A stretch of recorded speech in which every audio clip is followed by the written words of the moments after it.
தந்தை, மகன், தூய ஆவியாரின் பெயராலே ஆமேன். புனித வாரத்தின் 4ஆம் நாளாகிய இன்று இயேசுவின் நிபந்தனையற்ற அன்பையும் பகைவரை ஏற்றுக்கொள்ளும் உயர்ந்த பண்பினையும் பற்றி சிந்திக்க நாம் அழைக்கப்படுகின்றோம். பணம் பத்தும் செய்யும், பணம் பாதாளம் வரை பாயும் என்பது மூத்தோர் வாக்கு.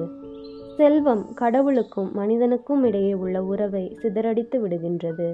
30 வெள்ளிக்காசுக்காக யூதாசு தன்னை அழைத்த இயேசுவை காட்டிக் கொடுக்க போகிறான்.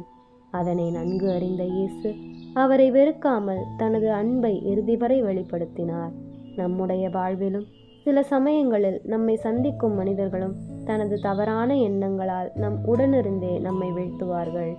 இப்புனித வாரத்தில் நம்மை வீழ்த்த நினைப்பவர்களையும் ஏற்றுக்கொண்டு நல்ல மனிதர்களாக வாழ வாய்ப்பு கொடுப்போம். ஆமேன்.